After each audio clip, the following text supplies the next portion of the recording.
সবাইকে আমন্ত্রণ জানাচ্ছি কবিতার ক্লাসে। শুরু করছি আজকের কবিতার ক্লাস পর্ব 5। আমরা জানি কবিতা রচনার জন্য 8টি উপাদান দরকার হয়। গত 4টি ক্লাসে আমরা 4টি উপাদানের কথা জেনেছি।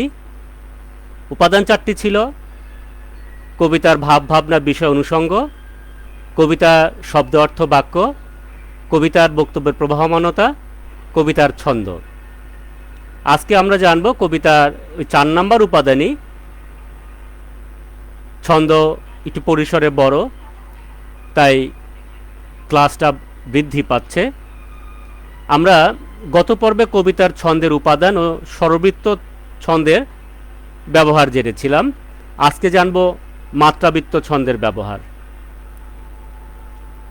আমরা সবাই জানি করুণ ভাব আশ্রিত কবিতার জন্য উপযুক্ত ছন্দ হলো মাত্রাবৃত্ত ছন্দ। তবে অন্য রসেও ছন্দ, অন্য রসের কবিতাও আমরা মাত্রাবৃত্ত ছন্দে ব্যবহার করতে পারি। আমরা প্রথমত মাত্রাবৃত্ত ছন্দের বৈশিষ্ট্য আমরা জেনে নিই। আমরা আগেই বলেছিলাম যে ইতিহাস থেকে আমরা জানি যে রাখাল রাজরায় মাত্রাবৃত্ত ছন্দের, তিনি ছন্দের জনক এবং মাত্রাবৃত্ত ছন্দ উনি মাত্রা গণনার উপর নির্ভর করেই এই নামকরণ করেছিলেন। মাত্রা গণনা করতে হয় মাত্রাবৃত্তে। আমরা প্রথমে জেনেছিলাম যে স্বরের উপর নির্ভর করে স্বরবৃত্তের এই মাত্রাগুলো গণনা করা হয়। মাত্রাবৃত্ত মাত্রার উপরে, আর অক্ষরবৃত্তের অক্ষরের উপর নির্ভর করে। এই তিনটা খুব সহজ কথা। একটা হচ্ছে স্বরের উপরে, আরেকটা হলো মাত্রার উপরে, একটা হচ্ছে অক্ষরের উপরে। তো আজকে আমরা এই মাত্রাবৃত্ত একটি বৈশিষ্ট্য আমরা জেনে নিই। যে মাত্রাবৃত্তের প্রথম বৈশিষ্ট্য হলো যে এর মাত্রার সংখ্যা থাকবে 5, 6, 7। তবে 4-এর ব্যবহার লক্ষ্য করা যায়। আমরা কিন্তু 4-এ যাব না। কেন যাব না? 4 হলো স্বরবৃত্তের প্রধান বৈশিষ্ট্য, মানে 4 মাত্রা স্বরবৃত্তের প্রধান বৈশিষ্ট্য। এই জন্য আমরা এখানে এই মাত্রাবৃত্তে নেব না।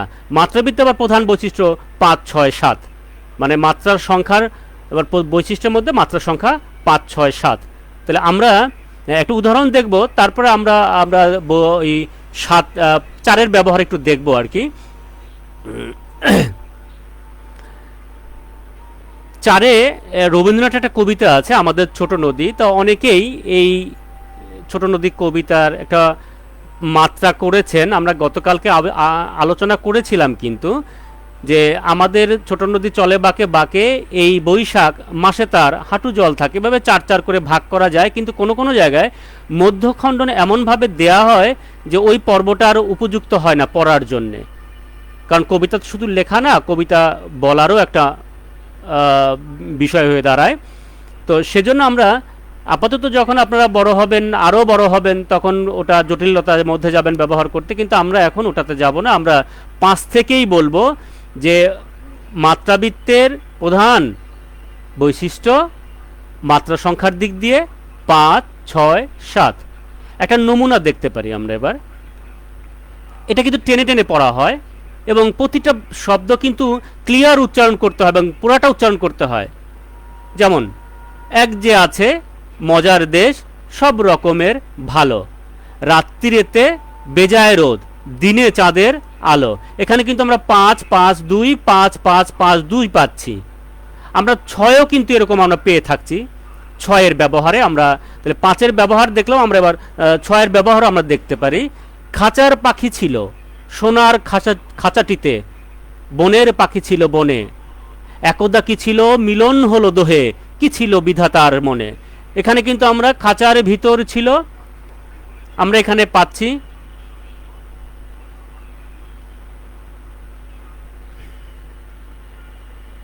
ভুল হলো আমার,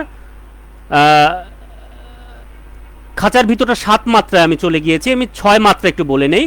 6 মাত্রা হলো, যেজন দিবসে মনের হরষে জ্বালায় মোমের বাতি, আশুগৃহে তার দেখিবে না আর নিশীতে প্রদীপ ভাতি। এইটাতে আমরা 6, 6, 6, 2 পাচ্ছি। আগেটাতে 5 পেয়েছিলাম, এটাতে আমরা 6, 6, 6, 2 পাচ্ছি। এবার 7-এ 7 হলো, খাঁচার পাখি ছিল সোনার খাঁচাটিতে, বনের পাখি ছিল বনে। এখানে কিন্তু মাত্রা সংখ্যা আমরা 7, 7, 7, 2 পাচ্ছি। এবার আসি, তা আমি বলেছিলাম যে মাত্রাবৃত্তে কিন্তু প্রধান বৈশিষ্ট্য মাত্রার দিক দিয়ে 5, 6, 7 মাত্রা। কিন্তু 8 মাত্রা পাওয়া যায়। 8 মাত্রা কিন্তু আবার অক্ষরবৃত্তের প্রধান বৈশিষ্ট্য। 8 এবং 5, 8 এবং 6, 8 এবং 7। তাহলে আপনি ওটাও খেয়াল করবেন যে আমরা 4-এ ব্যবহার করতে পারি, কিন্তু আসলে তো আমরা ওটা জটিলের দিকে যাব না। 8-এ ব্যবহার করতে পারি, কিন্তু 8-এ আমরা যাব না। কিন্তু 8-এর একটা উদাহরণ আমি দিই, একটা নমুনা আমি ব্যবহার করতে পারি। পারিব না এ কথাটি বলিও না আর, কেন পারিবে না তাহা ভাবো একবার। 5 জনে পারে যাহা তুমিও পারিবে তাহা, পারো কি না পারো করো যতন আবার, একবার না পারিলে দেখো শতবার। পারিবে না বলে মুখ করিও না ভার। এখানে কিন্তু আমরা দেখতে পাচ্ছি, কিন্তু প্রথমে দেখেন যে 8-6 পাচ্ছি, কিন্তু পারিব না কথাটি 8-6 কি 8-6 8-6, আবার কিন্তু আমরা মাঝে 8-8 পাচ্ছি, আবার 8-8 পাচ্ছি, মানে 8-6 8-8 এরকম। তো আমরা জানি যে অক্ষরবৃত্ত কিন্তু সমান একটা যোগফল হয়, সেটা 13 হোক, মানে 8-5 হোক, 8-6 হোক, 8-10 হোক, 8-12 18 হোক, এরকম মিলে একটা সমান যোগফল হয়। তাহলে এখানে কিন্তু যোগফল হচ্ছে না, এখানে কিন্তু কমতি আছে, 8-6 8-5-এর বা 8-এর এরকম কমতি আছে। সেহেতু আমরা এই বৈশিষ্ট্যটাও আমরা ব্যবহার করার চেষ্টা করব না। আমরা প্রথমত 5-6-7 এই 3টার মাত্রা ব্যবহার করার চেষ্টা করব। এবার 2 নম্বর বৈশিষ্ট্যে আমরা যেতে পারি। 2 নম্বর বৈশিষ্ট্যের মধ্যে আমরা খেয়াল করব 3 পর্বের হয়, তবে এর বেশি হতে পারে, তবে সাধারণত 3 পর্ব। আমি বলেছিলাম যে আমি অনেক বেশি জেনে ব্যবহার না করতে পারার একটা ব্যর্থতা থেকে মুক্তি নেওয়ার জন্য আমি অল্প জানি, কিন্তু সেই অল্পটা যেন ব্যবহার করতে পারি। তার মানে অল্প জেনেও সঠিক ব্যবহার করে কিন্তু, বা প্রয়োগ করে ব্যবহার অথবা প্রয়োগ করে কিন্তু আমি উপস্থাপন করতে পারি বা প্রয়োগ করতে পারি। আমার উপস্থাপন জরুরি। আমি অনেক জানি কিন্তু উপস্থাপন করতে পারছি না, সেটা কিন্তু একটা ব্যর্থতা। অনেক জানি কিন্তু সঠিকটা উপস্থাপন করতে পারছি না, এটাও কিন্তু ব্যর্থতা। সেহেতু আমি আপনাদের বারবার বলে দিচ্ছি যে কোনটার ক্ষেত্রে আমরা ব্যবহার করব, কোনটার ক্ষেত্রে করব না। তাহলে 2 নম্বর বৈশিষ্ট্যে যাচ্ছি। প্রধানত 3 পর্বে হয়, তবে এর বেশিও হতে পারে। তাহলে আমরা প্রধানত 3 পর্ব রাখবো। আমরা কিন্তু ওখানে আমরা যতগুলো মাত্রাবৃত্ত যতগুলো পড়েছিলাম, আমরা 3 পর্ব। যেমন ধরেন আমি বলি শুধু বিঘে 2 ছিল মোর ভুঁই, আর সবই গেছে ঋণে। তাহলে এখানে কিন্তু দেখেন পূর্ণ কিন্তু 3 মাত্রায় আমরা পাচ্ছি। তাহলে শুধু বিঘে 2 3 ছিল, শুধু বিঘে 2 ছিল, শুধু বিঘে 2 ছিল মোর ভুঁই, আর সবই গেছে। তাহলে এখানে কিন্তু আমরা ওইভাবে 3 পর্বটা পাচ্ছি। তাহলে এখানে পর্বর দিক দিয়ে কিন্তু সাধারণত এর আর প্রধান বৈশিষ্ট্য 3 পর্ব থাকবে। এবার এই পর্বের মধ্যে কিন্তু আমরা ওইখানে যেমন পেয়েছিলাম যে যেমন স্বরহস, এখানেও কিন্তু এই স্বরহস, কিন্তু এটা কিন্তু অত দ্রুত না, কিন্তু একটু বিলম্ব স্বরের মতো। কিন্তু এখানেও কিন্তু আপনি শুধু বিঘে কিন্তু মুক্ত 2, কিন্তু দেখেন এখানে আপনি শুধু বিঘে 2 ছিল মোর ভুঁই, শুধু বিঘে 2, শুধু বিঘে 2, এখানে কিন্তু মুক্ত এবং রুদ্ধ, তার মানে হসাক্ষর এবং স্বরাক্ষর ব্যবহার আমরা পাচ্ছি। তার মানে এখানে এটা কিন্তু প্রধান বৈশিষ্ট্য না। শব্দ ব্যবহার, শব্দ আপনি মুক্ত দিবেন না রুদ্ধ দিবেন, অথবা স্বর দিবেন না হস দিবেন, সেটা কিন্তু এখানে আমরা প্রধান বলছি না। প্রধান বলছি পর্বটা, প্রধান বলছি মাত্রাটা। আচ্ছা, এরপরে আমরা এখানের মাত্রা, যেমন ধরেন স্বরের যখন মাত্রা গুনতে গেলাম, সেটা হস হোক আর মুক্ত হোক 1 এবং 2 নিচ্ছে, মানে যত হস সব 1 নিচ্ছে, যত মুক্ত সব 1 নিচ্ছে। আবার বেশি হলে পরে 2-3 গুনছি আমরা। এখানে কিন্তু সেরকম না। এখানে কিন্তু যদি স্বর হয় তাহলে 1, আর যদি হস হয় তাহলে 2। যেমন ধরেন শুধু, এটা স্বর, শুধু 2, আবার মোর 2, 2ও 2, আবার মোরও 2, আরও 2। তার মানে এখানে হস এবং মুক্ত 2 শব্দই আমরা, বা 2টি পদই আমরা 2 করে নিচ্ছি। মুক্ত হলে 1 আর হস হলে 2। এবার আসি, আগে বলেছি আমি যে এটা আসলে করুণ সুর হয় বেশি, কারণ জসিমউদ্দিন এই মাত্রার স্বরমাত্রা কি মাত্রাবৃত্ত মাত্রায় এত ব্যবহার করেছেন তার কাহিনী কাব্যে, যে এটা না ওইখানে গেঁথে গেছে, যে সুরটা করুণ করুণ মনে হয়। আপনি স্বরবৃত্তও করতে পারেন, আপনি চটুল অথবা আপনি আনন্দপূর্ণ, আনন্দঘন, বীরত্বপূর্ণ ব্যবহারগুলো আপনি এখানে করতে পারেন। তবে ওইখানে ওই সুরটা একটু বেশি লাগে, একটু ধীর এবং বিলম্ব। অনেকে এটাকে ধীর বলেছেন অথবা বিলম্ব বলেছেন। এবার আমরা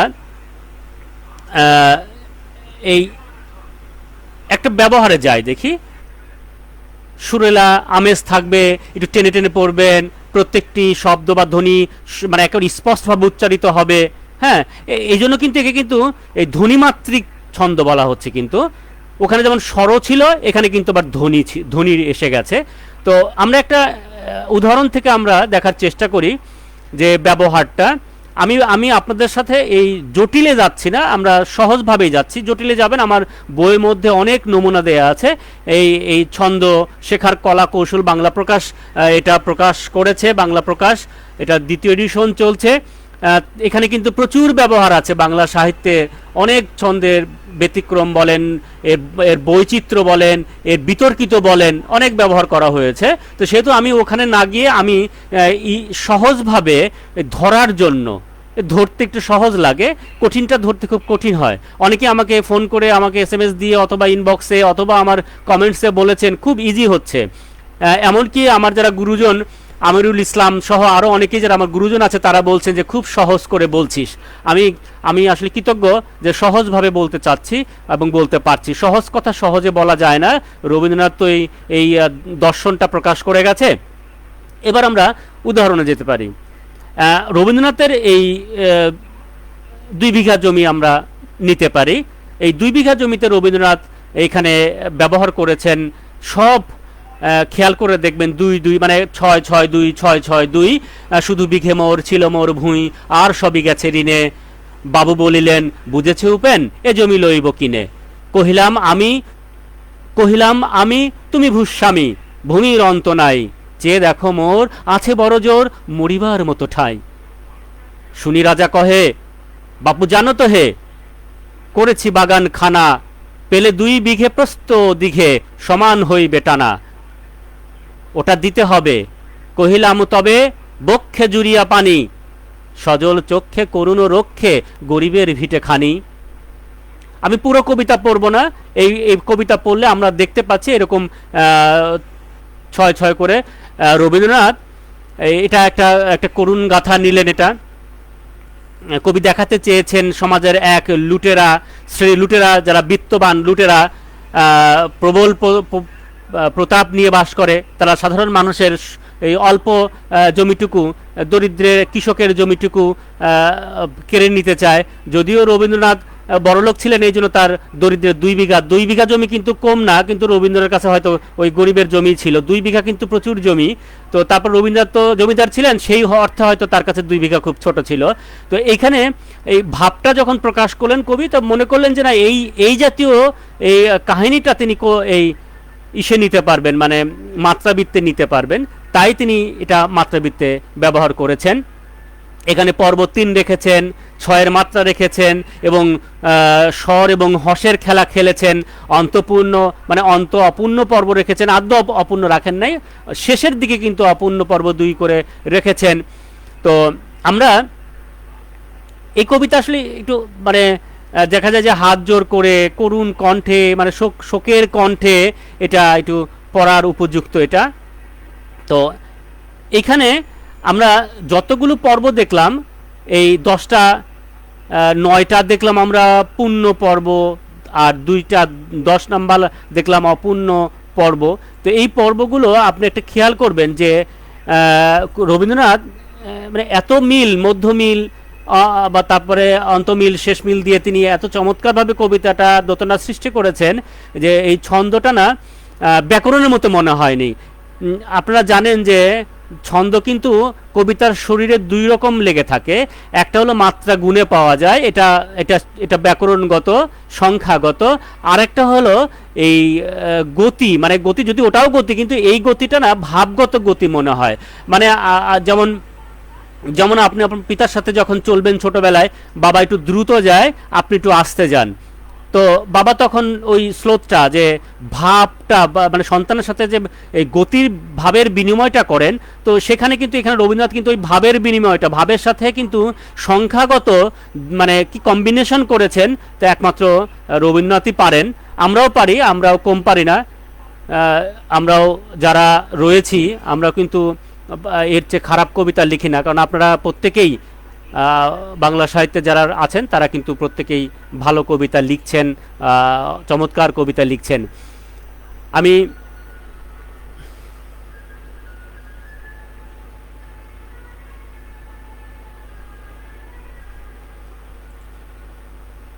এবার রবীন্দ্রনাথের আরেকটা কবিতা একটু উদাহরণ দিতে যাব, তারপর আমরা নতুন একটা কবিতা বানাবো আমরা। তো রবীন্দ্রনাথের এই সোনার তরী কবিতা সম্পর্কে আপনারা সবাই জেনেছেন কি এটা কেউ অক্ষরবৃত্ত বলে, কেউ মাত্রাবৃত্ত বলে, কিন্তু আসলে কি এটা অক্ষরবৃত্ত? এটা অক্ষরবৃত্ত কি করে হয়? কারণ আগেই বলেছি অক্ষরবৃত্তটা যোগফল থাকা প্রয়োজন। তো এখানে আমরা যদি পড়ি গগনে গরজে মেঘ ঘন বরষা, কুলে একা বসে আছি নাহি ভরসা, আমরা কি পাচ্ছি? ৮ 5, তাহলে ৮ 5 সমান কত হয়? ১৩ হয় না? তো ১৩ যদি আমরা সম্পূর্ণ ১৩ পেতাম তাহলে মনে করতাম এটা মাত্রা অক্ষরবৃত্তে যাচ্ছে। আবার রাশি রাশি ভাড়া ভাড়া ধান কাটা হলো সারা, এখানে রাশি রাশি এবং ভাড়া ভাড়া আমরা পাচ্ছি, এখানে ৮-এ পাচ্ছি। আবার এখানে গিয়ে একটা জায়গায় কিন্তু আমরা একটু কম পাচ্ছি। হ্যাঁ, কোন জায়গায় গিয়ে আমরা কম পাচ্ছি? এখানে পড়তে একটা জায়গায় গিয়ে দেখা যাচ্ছে শূন্য নদী তীরে। এখন এই শূন্যটা আমরা যখন পড়ি, এই শূন্যটা আমরা জানি যে অক্ষরবৃত্ত কিন্তু মাত্রা গণনা একরকম, আর মাত্রাবৃত্তের মাত্রা গণনা কিন্তু একরকম। তো শূন্য প্রথমে যদি হর্ষ থাকে তাহলে ১ হয়, আর নোটা ১ ২, তাহলে নদী তীরে এখানে কিন্তু একমাত্র কমে যাচ্ছে। তো সেহেতু আমরা ওভাবে আর যোগফল পাচ্ছি না। আমরা এটা ছয় স্তবকের একটা কবিতা দেখলাম, তাহলে এটা আমরা দেখতে পাচ্ছি যে মাত্রার কমের কারণে এটা মাত্রাবৃত্ত হয়ে গেল। এবার আমরা একটা কবিতা বানাবো, এবার বানাবো, দেখি আমরা সেই বানানোর পরে সেই কবিতাটা কতটুকু গেছে। আমরা কিন্তু এরকম কিন্তু অনেক পাচ্ছি, মাত্রাবৃত্ত আমরা অনেক পাচ্ছি। কিন্তু এইখানে তোর দাদির কবর ডালিম গাছের তলে, ৩০ বছর ভিজায় রেখেছি দু নয়নের জলে, এতটুকু তারে ঘরে এনেছিনু সোনার মতন মুখ, পুতুলের বিয়ে ভেঙে গেল বলে কেঁদে ভাষাই তো বুক। এটা আমার খুব পিচ্ছিকালে, আমি যখন কেজিতে পড়তাম মিরপুর একটা স্কুলে, তখন আমার চাচা খুব এত চমৎকার করে আবৃত্তি করে, ভরাট কণ্ঠে আবৃত্তি করে এই সিডিতে করে রেখে দিয়েছিল, এবং আমি এটা পড়তে পড়তে এই কবিতার প্রতি একটা প্রেমে পড়ে যাই। এবং এই কবর কবিতাটা 16 বছরের একজন যুবক কি করে 60 বছরের একজন বৃদ্ধ কাহিনী লিখতে পারে। এখানে আরও অনেকেই আছে, 5টা মৃত্যু আছে এখানে, এই যে করুণ গাথাটা কি করে এটা সম্ভব? তাহলে এখানে বুঝতেই পারছেন যে ভাবটা কিন্তু এই কখন আসে তার ঠিক নাই। বৃদ্ধ বয়সে, তরুণ বয়সে, অথবা এই ছোট বয়সে, শিশু বয়সে কোন সময়ে ভাব আসে তার কিন্তু ঠিক নেই। তো একজন কবির যেরকম একটা ভাব আসতে পারে, একজন পাঠকেরও ঠিক ওরকম একটা ভাব আসতে পারে। আমরা এবার একটা কবিতা বানাবো।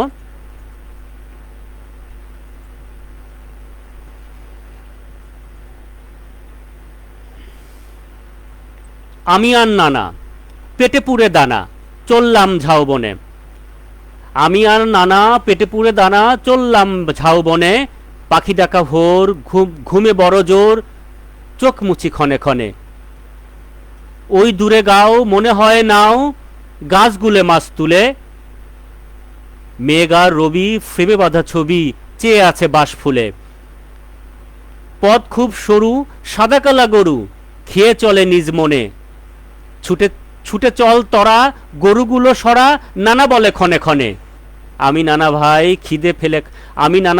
খিদে পেলে খাই, মাঝে মাঝে গুড়মুড়ি, পায়ে পায়ে চলি কত কথা বলি, ছোট বড় বুড়ো বুড়ি, বলে নানা ভাই বেলা বেশি নাই, আগে পায়ে বাড়া বল, হাতে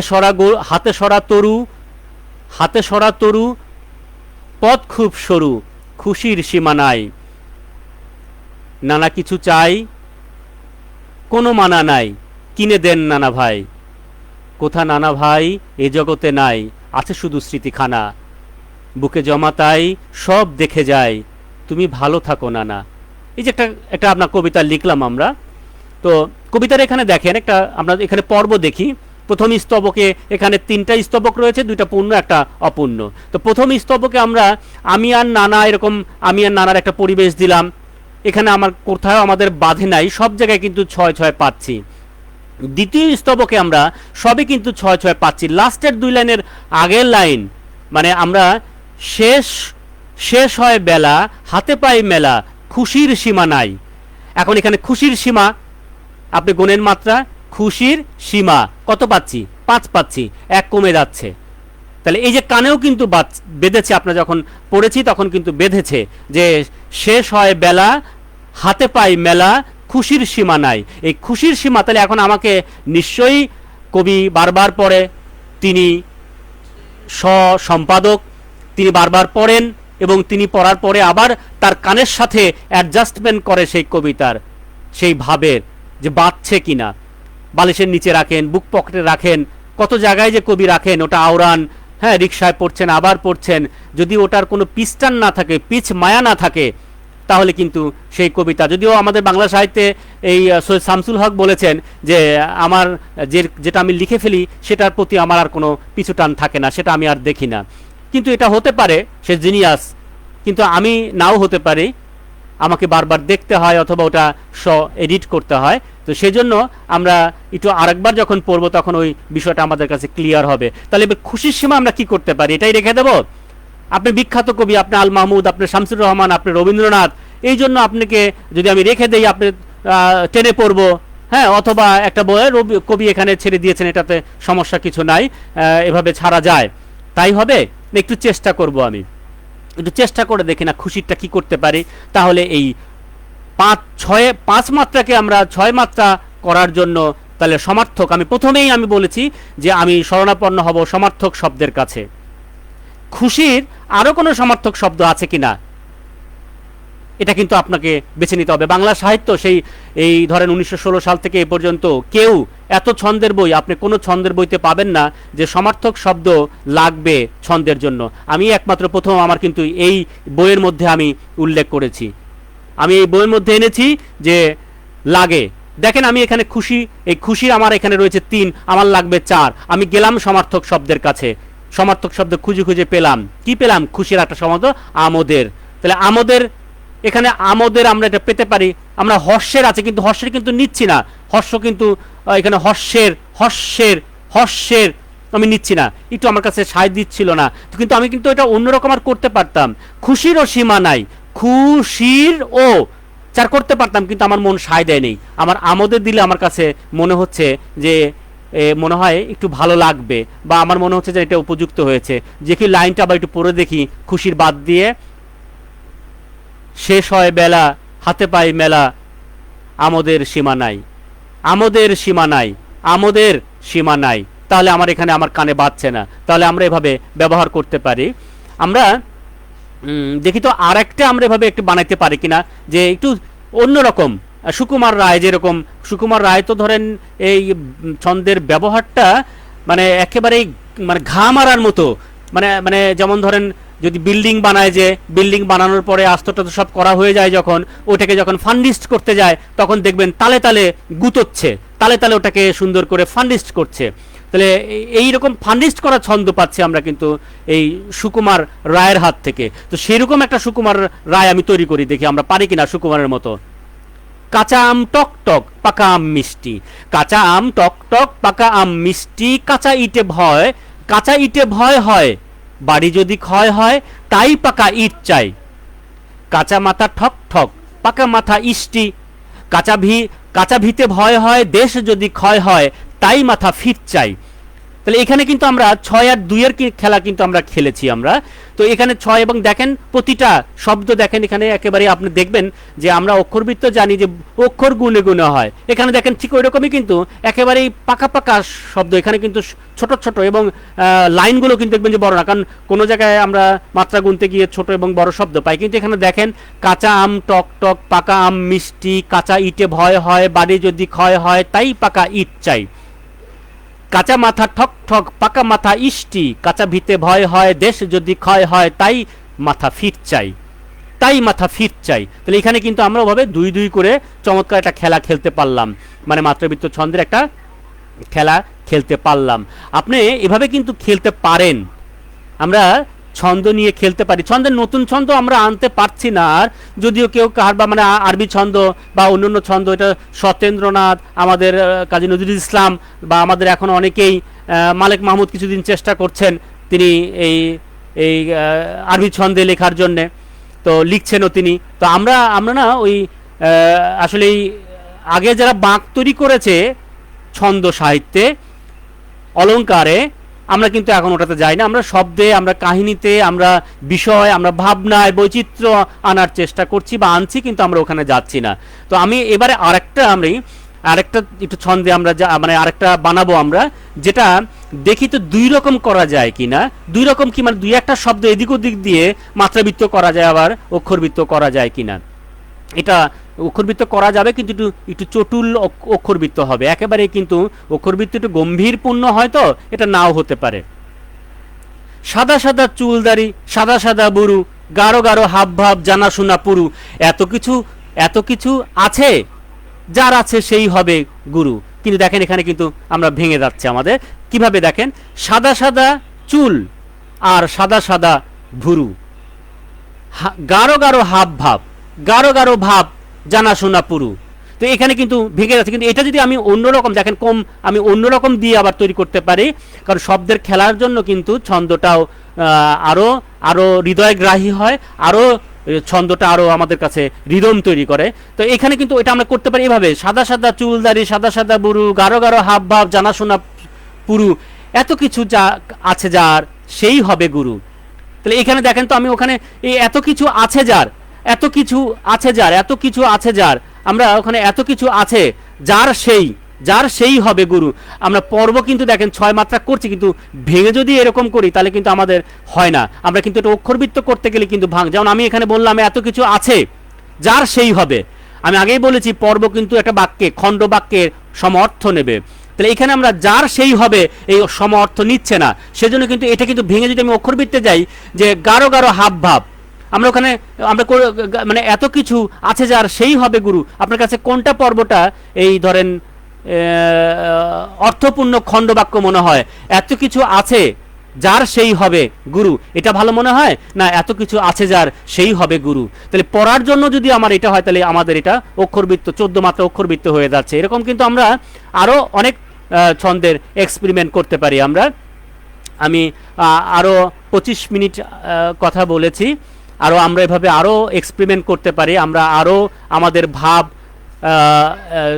ছন্দের মাধ্যমে বা ছন্দের মধ্যে আমরা এইভাবে আমরা কি বলে এটাকে ব্যবহার করতে পারি। আমরা অনেকেই এসছেন, অনেকেই সুন্দর সুন্দর কমেন্ট করছেন, ভালো লাগছে আমার এই আলোচনা করতে। আমি উত্তেজনায় থাকি সারা সপ্তাহে, নোট করা, আপনাদের সাথে এগুলো বিনিময় করা, এবং যদি কেউ বলে যে খুব সহজভাবে বুঝেছি, তাহলে আমার উত্তেজনা এবং উৎফুল্ল দেখে কে? প্রত্যেকেই দেখে। এবার আমি একটু অক্ষরবৃত্ত আমি যাব। আমরা যেহেতু অনেকগুলো পর্ব, তো সেই পর্বগুলো খুব দ্রুত আমাকে বলতে হয়, না বললে আমি শেষ করতে পারবো না, বা আপনাদের সাথে পুরা ক্লাস আমি সারা বছরই আপনাদের সাথে থাকবো। আমি সারা বছর থাকবো গল্পের, উচ্চারণের, বানানের, হ্যাঁ, তারপরে দেয়াল পত্রিকা, সৃজনশীলতা, অনেক আমি চেষ্টা করব আপনাদের সাথে সম্পাদনা, আমি চেষ্টা করব এগুলো এক এক করে, ব্যাকরণ, এসব বিষয় আমি আনার চেষ্টা করব আমার ক্লাসে। যদি আমার ক্লাসে 10 জন 15 জনও থাকে, তাও আমি মনে করব যে ওই 15 জনই হলো বাংলাদেশের বাংলা সাহিত্যের শ্রেষ্ঠ সন্তান। ওই 15 জনই বাংলা সাহিত্যের ধৈর্যশীল। কবিরা ধৈর্যশীল হয়, ধৈর্য ছাড়া কবিতা রচনা করা যায় না। শীতকালে অনেক শীত পড়েছে, লেপের নিচে আপনি বসে শুয়ে আছেন, হঠাৎ করে 2 লাইন আপনার মাথায় আসলো, কিন্তু আপনি উঠলেন না, আপনি 2 লাইন লিখলেন না, সকালে দেখলেন ওই 2 লাইন হাওয়া হয়ে গেছে, উবে গেছে। তো এই উবে যাওয়ার থেকে কবি কী করেন? সেই লেপের থেকে ওঠেন, 2 লাইন লিখে রাখেন, কারণ জানেন ওই 2 লাইন ঐশিকভাবে এসছে, ওই 2 লাইনই হলো শ্রেষ্ঠ 2 লাইন। ওই 2 লাইনের উপর নির্ভর করেই আর পরবর্তীতে হাজার হাজার লাইন তৈরি হবে। এবার আমি যাচ্ছি অক্ষরবৃত্ত ছন্দ। অক্ষরবৃত্ত ছন্দ কিন্তু প্রাচীন ছন্দ। আমরা এটা কিন্তু অতীতেও আমরা পেয়েছি, চর্যাপদে আমরা পেয়েছি, মধ্যযুগে আমরা পেয়েছি, তখন ছোট ছোট ছিল। পরে এসে দেখা যাচ্ছে যে জীবন দাসের কাছে এসে বড় বড় 22, 24, 28 মাত্রা বড় লাইন হয়ে গেছে। কিন্তু আগে কিন্তু 8, 6, 14 এভাবে 8, 6 মানে 8, 5, 13, 8, 6, 14, 8, 10, 18 এরকম কিন্তু ছিল। তাহলে আমরা অক্ষরবৃত্ত পাচ্ছি, এটা ভাব গাম্ভীর্যপূর্ণ, খুব খুব গম্ভীর। মানে আপনার দ্বারা এই স্বরবৃত্ত, অক্ষরবৃত্ত, মাত্রাবৃত্ত, স্বরবৃত্ত লেখা সম্ভব, অক্ষরবৃত্ত লেখা একটু খুব কঠিন হয়ে যায়, কারণ আমরা অক্ষরবৃত্তটা খুব নিচ্ছি না, কারণ ছন্দ স্বভাবের সাথে যায়। আপনি একবার খেয়াল করে দেখেন, নজরুল ইসলাম মুক্তক ছন্দে বেশি লিখেছেন, কারণ উনি মুক্তমনা ছিলেন। আর জীবনানন্দ দাশ অক্ষরবৃত্তে, কারণ উনি একটু গম্ভীর প্রকৃতির ছিলেন। যেমন ছিলেন লাজুক, সেরকম ছিলেন গাম্ভীর্যপূর্ণ মানুষ, এই জন্য কিন্তু ওনার অক্ষরবৃত্তটা বেশি। তো সেহেতু স্বভাবের সাথে কিন্তু ছন্দ যায়, আপনার যেরকম স্বভাব আপনি কিন্তু সেরকম যাবেন। আমাদের আলম তালুকদার হঠাৎ করেই আমাদের ছেড়ে চলে গেলেন, তার দেখবেন সব কিন্তু বেশিরভাগ ক্ষেত্রে অধিকাংশ স্বরবৃত্তে লেখা, কারণ তার স্বভাবের সাথে তার ভাবের সাথে সমন্বয় করে ছন্দটা ব্যবহার করেছেন তিনি। তাহলে আমরা এবার অক্ষরবৃত্তে আমরা একটা বৈশিষ্ট্য দেখতে পারি যে অক্ষরবৃত্ত এরকম কিছু বৈশিষ্ট্য রয়েছে। তো এটা কিন্তু 2টা পর্ব থাকবে। তাহলে আমরা ওখানে দেখেছিলাম 4টা পর্ব আছে স্বরবৃত্তে, মাত্রাবৃত্ত দেখেছিলাম 3টি পর্ব আছে, আর অক্ষরবৃত্ত প্রধানত 2টি পর্বে ভাব প্রকাশ করা হয়। তাহলে আমরা এখানে 2টি পর্বে পাচ্ছি। 2টি পর্বে আপনি দেখবেন যে বাংলা সাহিত্যের যত কবিতা আছে এরকম 2 পর্বের কি মানে যেমন কোন কবিতা বলতে পারি, যেমন ধরেন কায়াতরু বড় পঞ্চমী ডাল, হ্যাঁ চঞ্চল চিয়ে, হ্যাঁ পৈঠকাল।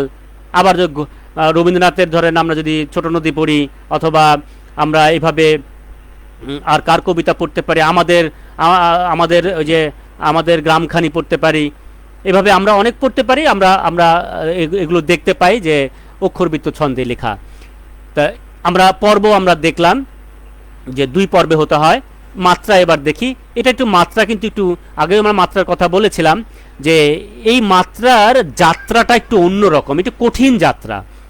মানে এই যাত্রাটা না মানে এই অন্য জনের মতো না, কারণ এখানে যদি স্বর হয় এবং হস হয় তাহলে সেটা একরকম গেল, কিন্তু যদি মানে কতগুলো শব্দ মিলে মানে মুক্ত স্বর হলো আলাদা, মুক্ত হস হলো আলাদা, কিন্তু যখন যুক্ত হয় তখন কিন্তু একটু কঠিন হয়ে যায়, কারণ এটার প্রথমে যুক্ত বা হসের প্রথমে মুক্ত হয়, মাঝে মুক্ত হয়, শেষে কিন্তু আবার মানে মুক্ত হয় না, সেটা কিন্তু 2 হয়ে যায়। তাহলে আগেরটা মানে প্রথমে থাকলে 1 হয়, মাঝে থাকলে 1 হয়, শেষে থাকলে 2 হয়। তাহলে এই মাত্রাটা কিন্তু সে এরকম এক এক জায়গায় সে এক এক রকম নিচ্ছে।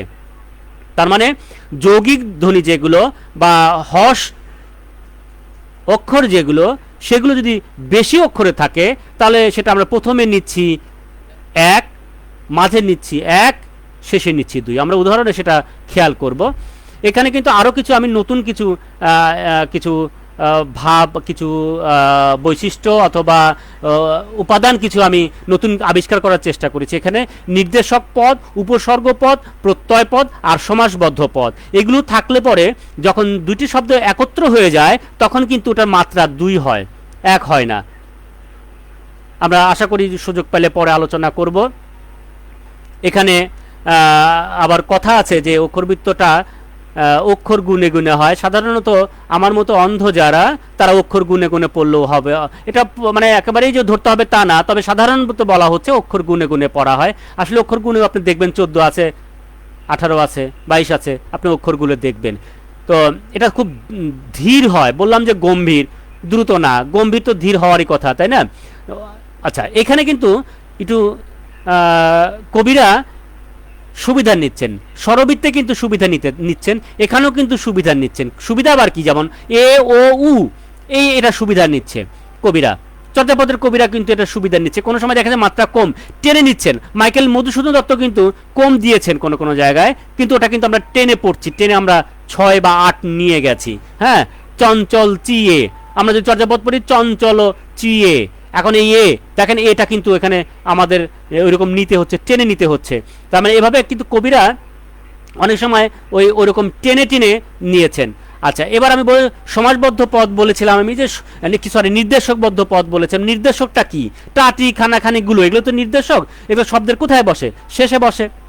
তাহলে শেষে বসলে পরে দেখা যাচ্ছে যে এই শেষে যখন বসবে খান, গণ যখন বসবে তখন কবিরা ওই খান এবং গণ ওটা 2 মাত্রা তারা নিয়েছেন, কারণ অক্ষরবৃত্তর মাঝে থাকলে পরে আবার দেখা যাচ্ছে যে প্রথমে থাকলে পরে আমাদের 1 মাত্রা নিতে হচ্ছে, কিন্তু না, তারা যদি এরকম ব্যবহার করেন তাহলে 2 নিতে পারছি আমরা, 2 নিচ্ছেন। কিভাবে হয়? আবার ধরেন আমরা উদাহরণ যাব পরে। উপসর্গ, আমি উপসর্গ বলেছিলাম যে উপসর্গ হচ্ছে পূর্বে বসে, আগে বসে। উপসর্গে এরকম আমরা ছোটবেলায় আমরা পড়েছিলাম উ, তান, কার, কুক, কদ, দ, ভর, এরকম পড়েছিলাম না, হেড, টেট পড়েছিলাম। তো সেগুলো আমরা কিন্তু এরকম আমরা যেমন ধরেন রবীন্দ্র যখন ব্যবহার করলেন যে 2 কূলে বনে বনে পড়ে যায় সারা, বর্ষার উৎসবে জেগে ওঠে পাড়া, এর উৎ আমরা এখানে পাচ্ছি, একটা উৎ পাচ্ছি, এটা উপসর্গ পাচ্ছি, তাহলে উৎসবে, সবে দুই, উৎ তাহলে এক হওয়ার কথা, কারণ যুক্ত আর আমি বলেছি যে আগে যদি হর্ষ থাকে তাহলে ওটা এক হবে, কিন্তু এখানে উৎসবে, উৎ কিন্তু উৎ থেমে যাচ্ছে, হর্ষ হচ্ছে, কিন্তু এখানে আপনার দুই ধরেন, যেখানে সুন্দর অক্ষরবৃত্ত হচ্ছে বা আমি গুনতে পারছেন। রবীন্দ্রনাথ কিন্তু যখন তার এই কবিতা যখন লিখলেন তখন দেখেন কিন্তু পর্ব আছে, পর্ব কিন্তু দুইটা পর্ব আছে, যদি আমরা পরবর্তীতে ভাগ করার জন্য এখানে পর্ব ছোট ছোট করে মাত্রাবৃত্ত জানছি, কিন্তু আমরা আপনি দেখেন রবীন্দ্রনাথ যখন এই কবিতা যখন প্রথম প্রকাশ করে তার ওই সহজ পাঠে, সেখানে দেখবেন যে দুইটা পর্ব করে আছে।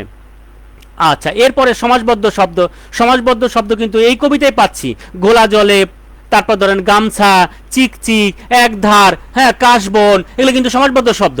তাহলে সমাজবদ্ধ শব্দ কিন্তু কাশবন, এখানে কিন্তু দেখেন মাত্রা কম হওয়ার কথা, একধারে মাত্রা কম হওয়ার কথা, চিকচিক মাত্রা কম হওয়ার কথা, গামছায় মাত্রা কম হওয়ার কথা, কিন্তু এখানে কিন্তু কম হচ্ছে না। এখানে দেখবেন আপনি গুণে দেখেন, এখানে কিন্তু দুই দুই করে আমরা নিচ্ছি, প্রথমে থাকলেও শেষে মাঝেও থাকলো আমরা দুই দুই করে নিচ্ছি। এরপর আমরা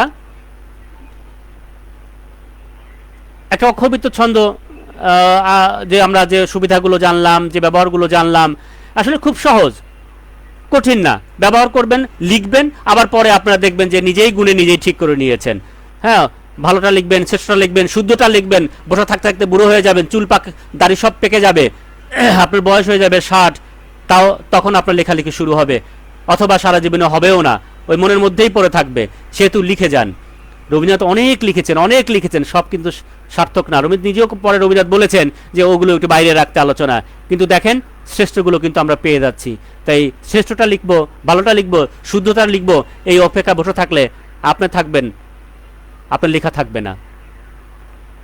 আমরা একটা উদাহরণ দিতে পারি, হে বঙ্গ ভাণ্ডারে তব বিবিধ রতন, তা সবে অবধ আমি অবহেলা করি, পরধন লোভে মত্ত করিনু ভ্রমণ, পরদেশে ভিক্ষাবৃত্তি কুক্ষুনি আচরি।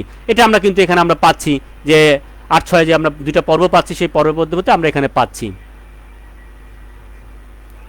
আমরা বাবুই পাখির ডাকি, বলিছে চড়াই, কুড়ে ঘরে থেকে করো শিল্পের বড়াই। অনেকে কিন্তু আবার একটু খেয়াল করবেন, অনেকে কিন্তু 4 মাত্রার এই অক্ষরবৃত্ত আবার 4 মাত্রা নিয়েছে। আমি আগে বলেছি যে আমি দ্বন্দ্বগুলো নিচ্ছি না, অক্ষরবৃত্ত 4 মাত্রা নিয়েছেন অনেকেই। আপনার বাবুই পাখিরে বলে এভাবে, এটা এখানে 4 যাচ্ছে না, কোনো কোনো জায়গায় যাচ্ছে কিন্তু 4 যাচ্ছে না। হ্যাঁ, তো আমি আবার বলেছি যে আমি যদি প্রধান ফেলে দিয়েছি স্বরমাত্রায়, স্বরবৃত্তে, সে তো আমি আর এখানে আর নেব না, মাত্রায় নেব না, অক্ষরে নেব না। এখানে বাবুই পাখিরে ডাকি, থেমে যাচ্ছি, বলিছে চড়াই, কুড়ে ঘরে থেকে করো, কুড়ে ঘরে থেকে করো শিল্পের বড়াই, এভাবে কিন্তু করছি না, কুড়ে ঘরে থেকে করো শিল্পের বড়াই। পর্বটা কিন্তু গর্ব বলতে এবং লিখতে। জীবন দাস কিন্তু আমি আগে বলেছি, জীবন দাস কিন্তু 18তে গেছে, 22-এ গেছে, অনেক বেশি ব্যবহার করেছেন। আবার আসিব ফিরে ধানসিঁড়িটির তীরে এই বাংলায়, হয়তো মানুষ নয়, হয়তো বা শঙ্খচিল শালিখের বেশে, এরকম কিন্তু তিনি অনেক আবার মানে বাড়িয়ে উনি ব্যবহার করেছেন। আমরা এবার একটা চটুল অক্ষরবৃত্ত ব্যবহার করার চেষ্টা করি কিছু কিছু শব্দ নিয়ে। তুলতুলে গালখানি টুকটুকে লাল, খুকুমুনি বসে আছে হপ করে গাল, কুচকুচে কালো চোখে সাদা সাদা পানি, ফোলা ফোলা চোখে দোলে অভিমান খানি, দুধে ভাতে রুচি নেই কেঁদে কেঁদে কয়, মাকে কাছে এনে দাও আর কিছু নয়। এখানে আপনি যদি এটা কি ভাঙবেন, এখানে আমি কিন্তু কিছু মানে ওই যে আমি আগেই বলেছি যে সমাজবদ্ধ অথবা প্রত্যয়বদ্ধ অথবা উপসর্গবদ্ধ কিছু গালখানি, অভিমানখানি, টুকটুকে, কুচকুচে কিছু শব্দ কিন্তু ব্যবহার করেছি। এখানে কিন্তু আপনি দেখেন তুলতুলে গালখানি টুকটুকে লাল, ভেঙে ফেলেন আপনি, তুলতুলে গালখানি টুকটুকে লাল, খুকুমনি বসে আছে হপ করে গাল, এখানে হপ করে দেখেন কমে যাচ্ছে। আগে কিন্তু 4-4 খেলা খেলছিলেন আপনি, 3 দেখেন তুলতুলে মাত্রাবৃত্তে যাচ্ছেন, তুলতুলে, তাহলে তুলতুলে 4, গালখানি 4, টুকটুকে 4, খুকুমনি 4, বসে আছে 4, হপ করে 4, কুচকুচে 4, 4-4-4 খেলা এখানে কিন্তু খেলছি। কিন্তু আমি কিন্তু এই তুলতুলে গালখানি না পড়ে তুলতুলে গালখানি টুকটুকে লাল, খুকুমনি বসে আছে হপ করে গাল মানে পড়ার জন্য এটাও আমরা করতে পারি। আমরা এই কি করে এটাকে বলছি, দ্রুত কিছু লেখার জন্য। আমি আরো একটা বলতে পারি, যেমন ঝুনো কথা উনো মজা, জ্ঞানে ঝড় ঝরা, ঘুম যায় ভাব আনে আমাদের ছড়া, এভাবে আমরা বলতে পারি। অথবা আরেকটা বলতে পারি, ভালো আছি ভালো আছে পশু পাখি, ভালো আছে গাছ, ভালো আছে ব্যাঙ সাপ, ভালো আছে মাছ, ভালো আছে পথঘাট, ভালো আছে যান, ভালো আছে ইট কিট, ভালো নেই যান, ভালো আছে ইট মাঠ, ভালো আছে হাট মাঠ, ভালো আছে চর, ভালো আছে সাপ বেজি, ভালো নেই ঘর। বুকে হাত দিয়ে বলি, বুকে হাত দিয়ে বলি ভালো আছি খুব, পৃথিবীর যত ভালো আমি তার রূপ। আমি কিন্তু এখানে এই কিন্তু আপনি এখানে মুক্ত অথবা আমি খুব চটুল শব্দ দিয়ে অক্ষরবৃত্ত, আমি ভাব গাম্ভীর্যের মধ্যে যাই নাই। ভাব গাম্ভীর্যের মধ্যে গেলে কবিতা লাগে, এভাবে ছড়া অথবা শিশুতোষ কবিতা, হ্যাঁ, অথবা এরকম আমাদের এই ছড়া কবিতা লেখা যায় না। সেটা ভাব গাম্ভীর্য হলে সেটা আবার আমাদের বেশিরভাগ ক্ষেত্রে আমাদের যেতে হয় এই কবিতায়। কবিতা খুব গম্ভীর হয়, হ্যাঁ। আর আমি এই আমাদের অনেকক্ষণ আমরা কথা বলেছি আমরা, আর আরও দুইটা ছড়া আছে, ছন্দ আছে, সেটা আমি দুইটা একটু বলেই এখানে একটু আমরা আজকের পর্ব শেষ করব, মানে কবি ছন্দের পর্ব শেষ করব। আগামী ক্লাস আমরা আবার অলংকারে যাব, কারণ অলংকার ছাড়া আমাদের জীবন ব্যর্থ। ছন্দ ছাড়া চলতে পারে, কিন্তু অলংকার আমাদের লাগবেই লাগবে। অলংকার আমাদের প্রাণ। অলংকার দুই প্রকার, একটা আমার বাইরে, এই যে আমি যতগুলো পড়েছি এগুলো আমার অলংকার, আমার নাক হাত কান অলংকার, কিন্তু ভিতরের একটা অলংকার থাকে, কবিতার একটা থাকে ভাবের, আর মানুষের থাকে বিবেক, জ্ঞান, বুদ্ধি, ভালো এবং ব্যবহার, এগুলো মানুষের ভিতরের অলংকার। আমি এবার মুক্তছন্দ আসলেই আলাদা কোনো ছন্দ না, এটার ওই 3 ছন্দের কম্বিনেশন। মানে আমি কোনো জায়গায় কিন্তু আপনি কিন্তু গতি হারাবেন না, আমরা কোনো জায়গায় আমরা ভাঙতে পারি, আমরা তার মানে আমি মাত্রা ওই ছোট বড় করতে পারি। কাপা কাপা হাত পা, মুখে হাসি পাশে মা, শরীরটা লিক লিক লিক লিক করে টিক টিক, লাঠি নাই ঘাটি নাই তবু খোকা চেষ্টায়, দাঁড়াবার চেষ্টায় থাকে নির্ভীক, ঠিক ঠিক ঠিক দাঁড়ালোও ঠিক। এখানে কিন্তু দেখেন মুক্ত মানে সবচেয়ে বেশি মুক্ত ব্যবহার করেছেন আমাদের নজরুল ইসলাম। কবিতা পড়বেন দেখবেন যে 3 2 4 5 পড়বে এরকম মাত্রা, কিন্তু গতি কিন্তু নষ্ট হয়নি, গতি কিন্তু থেকেছে। এখানে গতি উনি রেখেছেন, কাপা কাপা হাত পা, মুখে হাসি পাশে মা। আমরা কিন্তু আবার এটা কিন্তু ওইরকম করতে পারি। এখানে বলেছিলাম কাপা কাপা হাত পা, মুখে হাসি পাশে মা, শরীরটা লিক লিক লিক লিক। আমরা আবার বলতে পারি কাপা কাপা হাত পা, মুখে হাসি পাশে মা, শরীরটা লিক। তাহলে আপনি দুইভাবে ভেঙে ভেঙে কিন্তু করতে পারেন, তবে এখানে কিন্তু মাত্রা গুনতে যাবেন, দেখবেন যে মাত্রা ওটার মতো একেবারেই অত সুন্দর করে পাচ্ছেন না, এখানে কম বেশি আমরা পাচ্ছি। কাজী নজরুল ইসলামের কবিতাগুলো পড়বেন, দেখবেন এটা বেশি। এবার গদ্য কবিতা আসি। গদ্য কোনো ছন্দ না, আমরা বলে থাকি প্রতিটা ছন্দের বইতে আছে গদ্য ছন্দ, যেটা ছন্দই না সেটা আবার, মানে যেটা গদ্য ছন্দই না সেটা আবার গদ্য ছন্দ হয় কি করে? গদ্য কবিতা, এটা কোনো ছন্দ নাই। তবে যে ভাবগত ছন্দ আলাদা কথা, আমি বলেছি ভাবগত কিন্তু এখানে ছন্দ আছেই, ভাবগত থাকবে, কিন্তু এটা ব্যাকরণগত বা সংখ্যাগত যে ছন্দ, এখানে সেই ছন্দটা ব্যবহার করা হচ্ছে না। তবে একটা কথা খেয়াল রাখবেন, গদ্য কবিতার ভাব থাকে খুব সুন্দরভাবে। এই ভাবটা কিন্তু ক্রিয়াপদ মাঝখানে আপনারা রাখবেন। ক্রিয়াপদ মাঝখানে যদি না রাখেন, যদি শেষে দেন ক্রিয়াপদ, তাহলে কিন্তু এই কাব্যিকতা থাকবে না। কবিতার কাব্যিকতার জন্য কিন্তু আমাদের এই ক্রিয়াপদটা মাঝখানে আনতে হবে। এটা যেমন ধরেন অনেকেই বলে যে চর্যাপদের কবিরা কিন্তু শিক্ষিত না। তো যদি শিক্ষিত না হয়, তাহলে যখন কবিতা লিখছে তারা ইংরেজি পদের গঠন নিচে কি করে, ইংরেজি বাক্যের গঠন কি করে? ইংরেজি বাক্যের গঠন কিন্তু ক্রিয়াপদ করে থাকে, সাবজেক্ট ভার্ব অবজেক্ট মাঝখানে থাকে, আর বাংলায় থাকে শেষে। তাহলে তারা কিন্তু নিয়েছে, কারণ এটা তারা ইংরেজি বাংলা না, ভাবটা তখনই আপনার কাছে গাম্ভীর্যপূর্ণ হয়, কাব্যিক হয়, যখন ক্রিয়াপদটা মাঝখানে থাকে। এটা গদ্য কবিতাই হোক আর পদ্য কবিতাই হোক, যদিও পদ্য কবিতা বা কবিতা অথবা পদ্যে অনেকেই শেষে এই ক্রিয়াপদ বেশি ব্যবহার করেছেন। এই জন্য অনন্দা শঙ্কর রায় বলেছেন যে এটা মিলের ফাঁকিবাজির জন্য করেছে। আয় যায় খায় মায় চলে মলে খলে ডলে, এরকম তারা ক্রিয়াপদ দিয়ে কিন্তু ব্যবহার করার চেষ্টা করেছেন। আমি এবার একটা দেখি তো একটা কবিতা ওরকম লিখতে আমরা চেষ্টা করি, গদ্য কবিতা আসে কিনা। আমি আগে বলেছি যে গদ্য কবিতা হবে একটু অন্যরকম, গাম্ভীর্যপূর্ণ, মানে ওটাকে মানে আপনার পর্ব থাকবে, পর্ব হলো আপনার প্রকাশের ক্ষেত্রে, পর্ব থাকবে আপনার কণ্ঠ, ওই পর্বটা থাকবে আপনার প্রকাশের ক্ষেত্রে, মানে ভাব বিনিময়ের ক্ষেত্রে থাকবে ওটা। কারণ নিঃশ্বাসের জন্য আমি একবারে সব পড়তে পারবো না, ক্রমে ক্রমে বিলীন হয় অস্তিত্ব সন্ধানে আমি একবারে পড়তে পারবো না, এই জন্য আমাকে পড়তে হচ্ছে এটা ওই পর্ব নিয়ে। এই পর্ব কিন্তু ছন্দের পর্ব না, এই পর্ব কিন্তু ভাবের পর্ব। ক্রমে ক্রমে বিলীন হয় অস্তিত্বের সন্ধানে আমি, এ যেন এক পরম সত্য, এক পরম স্পৃহা, পৃথিবীর তাবৎ দৃশ্যমান সৃষ্টিগুলো কম্পে কম্পে জানান দেয় এক চরম সত্য বার্তা। জীবনের সব অমূল্য সম্ভার অদৃশ্যেই প্রথিত। কলাপাতা মোড়ানো সোহাগ, তারকাখচিত জীবন সবই অবিচ্যুত এক শাশ্বত অস্তিত্বের কাছে।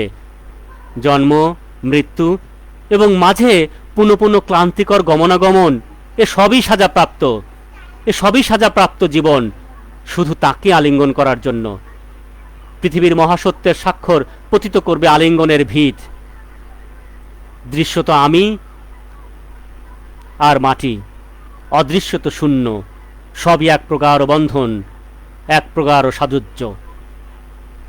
আমরা এই যেখানে দেখলাম স্থিমিত হয়ে গেছি,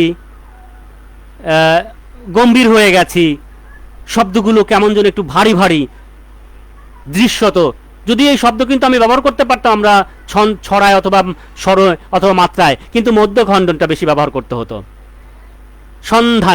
এই সন্ধানটা কিন্তু আমরা মধ্যখণ্ডন দিলে পরে কিন্তু ওদিকে ব্যবহার করা হয় শেষে, এবং মধ্যখণ্ডন দিলে এই বড় বড় শাশ্বত আমরা কিন্তু ছড়ার ক্ষেত্রে ব্যবহার করতে দেখেছি, যেমন অনেক কবিরা করেছেন, যেমন আদ্দিস আবাবা, হাদ্দিস না বাবা।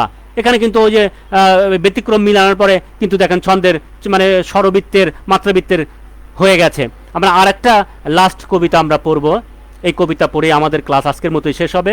আগামী ক্লাসে আমরা আবার অলংকার নিয়ে আসব। একটু পানি খেয়ে নেই।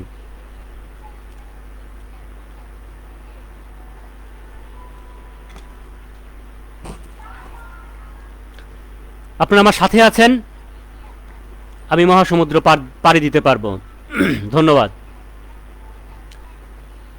তোমার উৎপীড়ন দেখেছি 56,000 ঘর সাজাবার স্বপ্ন। বুকের গহীনে দেখেছি নজরুলের জয় বাংলা। স্বপ্ন বাস্তবায়নে কাঁদতে দেখেছি অঝরে। তুমি কবি হলে কি করে? তোমাকে পড়তে দেখিনি অসহায় বিস্তৃত মুখ, মায়ের জীর্ণ আঁচল, বোনের ছেঁড়া লাশ, ভাইয়ের জমাট বাঁধা কালচে রক্ত। পড়তে দেখেছি দুরন্ত শিশুর মুষ্টিবদ্ধ হাত। তোমাকে তো কখনো কবিতা পড়তে শুনিনি, লিখতেও দেখিনি কোরা পাতায়। তবে বাঁধতে দেখেছি অসহায় বুক, তোমার বুকু ডোরে। তুমি কবি হলে কি করে? তোমাকে পড়তে দেখেছি সবুজ মাঠ, কোটি মানুষের স্বপ্ন। তোমার কণ্ঠে ছিল নজরুলের উৎসাহ। তোমাকে তো কখনো কবিতা পড়তে শুনিনি, লিখতেও দেখিনি কোরা পাতায়। তবে মুক্তির জয় মন্ত্র ছিল তোমার স্বরে। তুমি কবি হলে কি করে? তোমার চোখে মুখে দেখেছি হাজী শরীয়ত, নুরুদ্দিন আর সূর্য সেনের মতো স্বাধীনতার জয়ধ্বনি। তোমরা প্রস্তুত হও সংগ্রামের জন্য, শুনেছি তোমার শাসানো উক্তিখানি। তোমরা জেনে রাখো শহীদের রক্তের সাথে আমি করব না কখনো বেঈমানি। তোমাকে তো কখনো কবিতা পড়তে শুনিনি, লিখতেও দেখিনি কোরা পাতায়। সবকিছু ছাপিয়ে বই হাতে তুমি দাঁড়াতে করিডোর। তোমার নির্ঘুম চোখে হাত বুলিয়ে দিত ভোর। তুমি কবি, তুমি আলোকবর্তিকা, তুমি মাঝি। তোমার হাতে ছিল হাল, তুমি বঙ্গবন্ধু হয়ে রবে চিরকাল। তোমার হাতে ছিল হাল, তুমি বঙ্গবন্ধু হয়েই রবে চিরকাল। ধন্যবাদ আপনাদের আমার এই ছন্দের ক্লাসে উপস্থিত থাকার জন্য। আশা করি এই করোনাকালে আপনারা সবাই সুস্থ থাকবেন, আমিও সুস্থ থাকবো সেই দোয়া করবেন, এবং পরবর্তীতে আমাদের অলংকারের ক্লাস নিয়ে হাজির হব। সবাই ভালো থাকেন, সুস্থ থাকেন। আল্লাহ হাফেজ।